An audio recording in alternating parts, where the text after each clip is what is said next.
In today's video, I'm going to be showing you guys how I became a filmmaker in 1 month.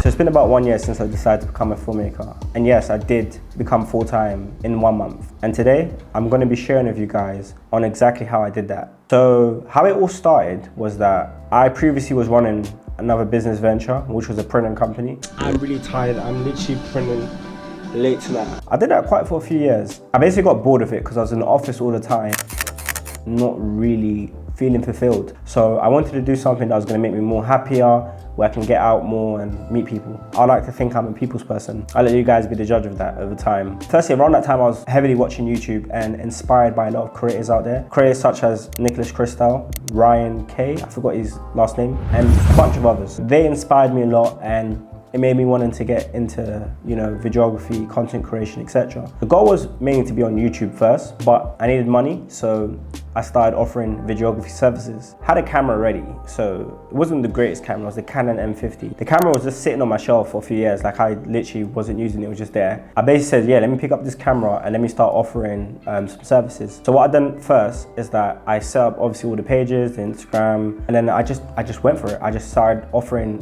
services. At first I offered free services, so I went to like restaurants, local businesses and asked if I can film them a video, and most of the sponsors were like, yeah, sure, but because it was free work, obviously a lot of people were very inclined to it, but then to be very honest with you guys, I didn't actually get much customers from that. People didn't actually book me from that until I decided to switch it up and go for the big jobs, which are more like offering like bigger services like wedding videography. So a friend of mine was getting married at the time, so I decided to reach out to them and ask if I can just capture like behind the scenes of their wedding. Now the goal was to use that behind the scenes footage and be able to promote on my like Instagram, run ads and hopefully get some clients from that, which I did. Funny thing about that, 3 days before his wedding, he contacted me and asked me if I can be the lead videographer, meaning that I have to film the whole wedding by myself. Now that was crazy because this wedding was a really big wedding.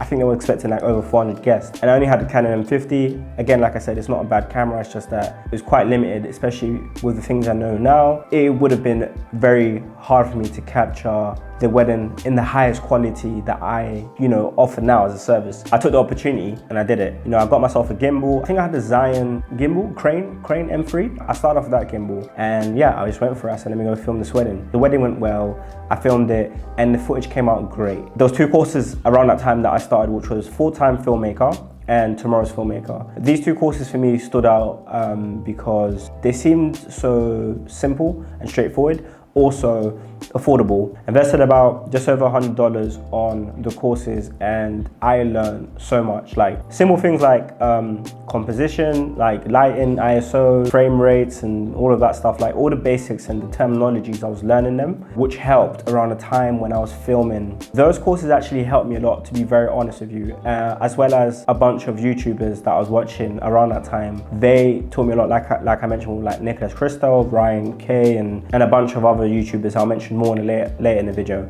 That's how it really started and it picked up very, very fast. Like if I was to speak about some of the pros and cons, how it's been, I would say it's been sick in these last 12 months. January was when I filmed my first free wedding, and then from February, March, April, May, June, like it was just constant bookings. Like I think because I started running ads from the free stuff that I did, people started inquiring and then those inquiries turned into leads and I closed those deals and they became clients. And it was so fast how things picked up. Like honestly, when people were booking me to film their weddings, I'm like, wow, you trust me to film your special wedding day? Like that means so much. And I'll be honest with you guys, at first I was dealing with a lot of imposter syndrome because I was like, am I even good enough? Like there's so many other videographers out there that are like better than me, especially at that point. Like I just started, I didn't think like I was good enough to even be filming weddings. I thought like you had to have like a certain amount of years of experience and certain camera equipment and things, but no, like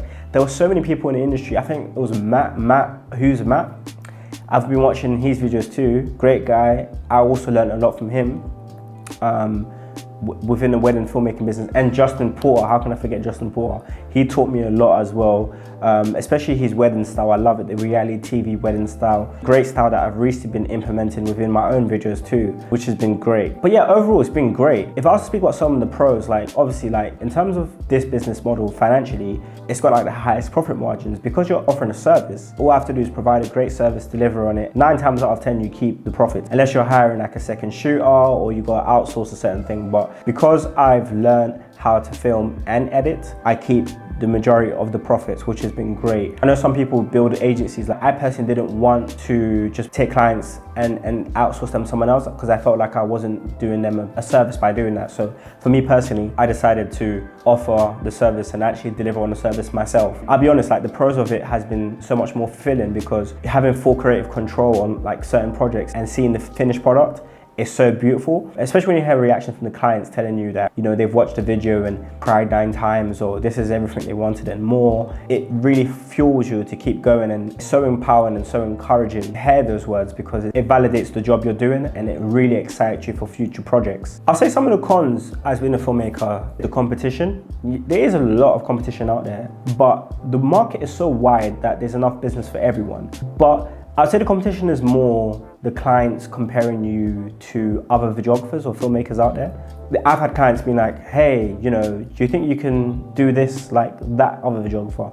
And I think I get why clients do that because they're just trying to get the same quality but for a cheaper price. Most of the times I just tell clients like, look, it's better you just reach out to that videographer because there's obviously a reason why you like their work or prefer their work more than mine. However, I offer this service and, you know, I'm willing to adapt and try and see ways we can work together. But I personally don't like being compared to, and this is why I'm so happy because I'm at a point now where most of my clients now are coming to me because they personally love my editing style or my work, and that's something I'm really grateful for. But yeah, there's a lot of pros and cons in this business. Like overall, I think I've been in the best place mentally, financially, physically, in general. Like this has been the best year for me as a whole, you know, and I'm genuinely more happier and passionate about the work I do. Super excited for the future. Like some of the tools I'd say that helped in this process, firstly, was setting up processes and systems. It's really important to set up processes and systems in the business because without processes and systems,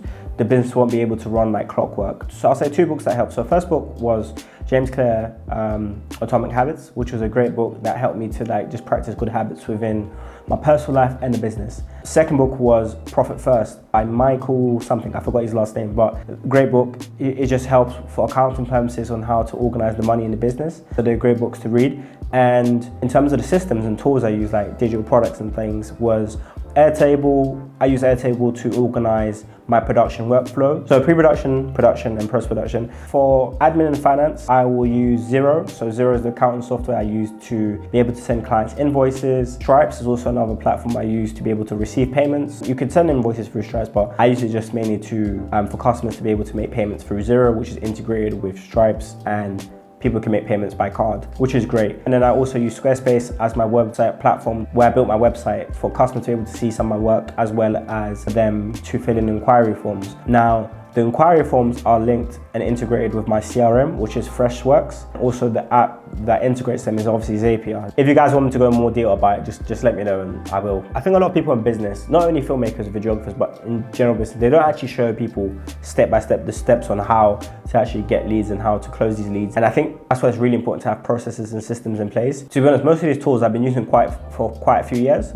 Some of them most recently, like Notions. But most of these tools, if you want to know more about them or you want to use them yourself or use my templates, you can find it in the description below. So what's the next steps or the goals for the business or myself? I would say, firstly, with the business, I want to set up all the systems in place where I can delegate the responsibilities and grow the team. We'll still love to film and edit and stuff, but I can't be everywhere at once. So the goal is to work with other filmmakers and videographers as contractors, as well as hire some full-time in-house and grow the team and, you know, eventually build a production studio and, you know, a bunch of things. There's a lot of things I want to do. Super excited for the business as a whole. But yeah, that's it really for the company. Like I, you know, want it to get to a point where it's sustainable and it can run on its own without me. That would be the goal. However, I am very much involved. Like I haven't got a problem with getting my hands dirty and really getting involved, but I really want to set up these systems in place So I can have, I don't know, like a 5-10 year exit plan, if that makes sense. Just so I can work on more things that I'm more passionate about, if that makes sense. There's definitely something being built with the business, and I'm super excited about that. For myself personally, it's to put out more content on YouTube, as well as putting together a lot of educational content. So I have a lot of experience over the years in business, entrepreneurship, where I've run multiple ventures. A lot of these things I've learned, I can teach others, and it can help others maybe one day start similar businesses or different ones. So that is my goal, more for my personal goal, to be able to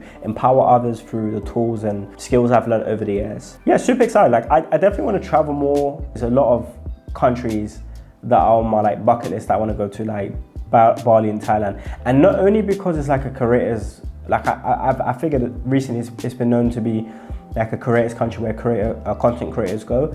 Before all of this, like I genuinely wanted to go to that country because it just looks appealing, looks nice. Like I've been wanting to go there for years, and you know, it'll be great to go there, especially knowing that there's content creators there. Maybe I can meet some and we can make some friends. I definitely want to be in a position where I can relocate to different countries for a period of time, just so I can understand different cultures and, you know, different traditions. Super excited about that, traveling much more. I'm also super excited about a lot of my passion projects. So like documentaries I have coming out on people that inspire me, and I've been fortunate enough to be able to capture their stories. So that's super exciting as well. And yeah, overall, I'm just pumped and excited for life and for the future. It's so fulfilling once you're fulfilling like your purpose, and I feel more than ever, I feel like I'm walking in my purpose, and I'm super excited about that. I want to thank everyone who's taken time to support me in this year, like friends, family, and new clients, like people I've never met, strangers, like everyone who's trusted me to film their weddings, everyone who's been supporting the business and the journey. Grateful for all your support, and it means the world to me, and super excited for what the future holds. I just want to thank everyone who has been supporting the journey. It means so much to me. It means the world. And yeah, thank you for watching this video if you stayed to the end. If you like this content and you want to see me speak more about this topic of filmmaking and videography, let me know. So many things I want to share. I think one of my videos that I'm going to bring out soon is the truth behind entrepreneurship. I have been an entrepreneur now for the last 10 years, and there is so many things I would love to talk about. Again, thanks for watching, guys. If you'd like to support the channel, I have some affiliate links in the description below. It will greatly support the channel, and yeah, I'm looking forward to putting out another video and hopefully connecting with some of you guys soon. Till next time, remember, you are an overcomer. Take care.